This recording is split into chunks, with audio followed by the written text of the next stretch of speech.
किसी बड़े को सलाम करते हुए झुकना जायज़ है? अल्हम्दुलिल्लाह वस्सलातु वस्सलामु अला रसूलिल्लाह।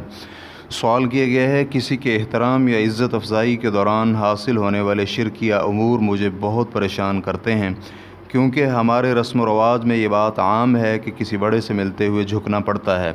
दूसरी तरफ बड़े लोग खड़े होकर अपना हाथ छोटों के सर पर रखते हैं, जो कि उनकी जानिब से मोहब्बत की अलामत होती है। ताहम बड़ों से मिलते हुए छोटे इस कदर नहीं झुकते जैसा कि नमाज में रुकू के लिए झुका जाता है। अल-जवाब बयानुल वहाब।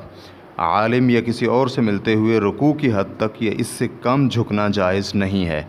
शेखुल इस्लाम इब्न तैमिया रहमहुल्लाह फरमाते हैं, सलाम करते हुए झुकना ममनू है, जैसा कि तिर्मिज़ी की रिवायत है। नबी अलैहिस्सलातु वस्सलाम से मरवी है कि सहाबा इकराम ने नबी अलैहिस्सलातु वस्सलाम से इस्तिफ़सार किया कि कोई शख्स अपने भाई से मिलते हुए झुक सकता है, तो आप अलैहिस्सलातु वस्सलाम ने फरमाया नहीं। इसकी एक वजह और ये भी है कि रुकू या सजदा सिर्फ़ अल्लाह के लिए करना जायज़ है, अगरचे हमसे पहले की शरीयतों में ऐसा करना जायज़ था, जैसा कि यूसुफ़ अलैहिस्सलातु वस्सलाम के क़िस्सा में मौजूद है।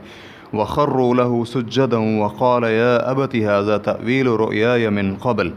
और वो यानी यूसुफ़ अलैहिस्सलाम के भाई इस यूसुफ़ के लिए सजदा रेज़ हो गए। इस पर यूसुफ़ अलैहिस्सलाम ने कहा, अब्बाजान, ये मेरे पहले देखे हुए ख्वाब की ताबीर है। सूरह यूसुफ़ आयत नंबर 100। लेकिन हमारी शरीयत में सजदा सिर्फ़ अल्लाह रब्बुल इज़्ज़त के लिए करना जायज़ है, बल्कि इससे बढ़कर आजम की तरह दूसरों के लिए खड़ा होना ही मना है। तो रुकू या सुजूद से मुमानत कैसी होगी? इसी तरह नामुकम्मल रुकू की हालत भी इसी मुमानात में शामिल होगी। रेफरेंस के लिए देखिए मजमू उल फतावा जिल्द नंबर 1 सफ़ा नंबर 377। इसी तरह उन्होंने ये भी कहा है कि बड़ी उम्र के अफराद या मशाइख वगैरह के पास सर झुकाना या ज़मीन को बोसा देना ऐसा मामला है जिसके मना होने के बारे में अइम्मा इकराम के यहाँ कोई इख्तिलाफ ही नहीं है, बल्कि कमर को गैरुल्लाह के लिए मोड़ना ही मना है। जैसे कि मुस्नद अहमद वगैरह में है कि मुआज़ बिन जबल रज़ियल्लाहु अन्हु कहते हैं कि जिस वक़्त वो शाम से वापस आए तो उन्होंने नबी अलैहिस्सलातु वस्सलाम को सजदा किया। इस पर नबी अलैहिस्सलातु वस्सलाम ने पूछा, मुआज़ ये क्या? तो उन्होंने कहा, ए अल्लाह के रसूल, मैंने शाम में देखा कि वहाँ के लोग अपने पादरियों और मजहबी रहनुमाओं को सजदा करते हैं और साथ में इसकी निस्बत अपने अंबिया किराम की जानिब भी करते हैं। तो आप सल्लल्लाहु अलैहि वसल्लम ने फरमाया, वो झूठ बोलते हैं। अगर मैं किसी को सजदा करने का हुक्म देना चाहता तो सबसे पहले बीवी को हुक्म देता कि खामद को सजदा करे, क्योंकि खामद का अपनी बीवी पर बहुत बड़ा हक़ है। मुआज़, अगर तुम मेरी कब्र के पास से गुज़रो तो क्या सजदा करोगे? इस पर मुआज़ रज़ियल्लाहु अन्हु कहने लगे, नहीं। आप अलैहिस्सलाम ने फरमाया, ऐसा कभी मत करना, या आप अलैहिस्सलातु वस्सलाम ने इसी तरह के अल्फाज फरमाए।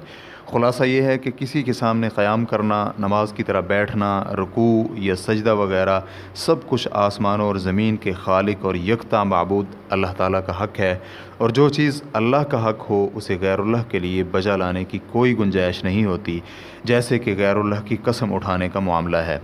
रेफरेंस के लिए देखिए मजमू उल फतावा जिल्द नंबर 27 सफ़ा नंबर 92 ता 93। वल्लाहु ताला आलम।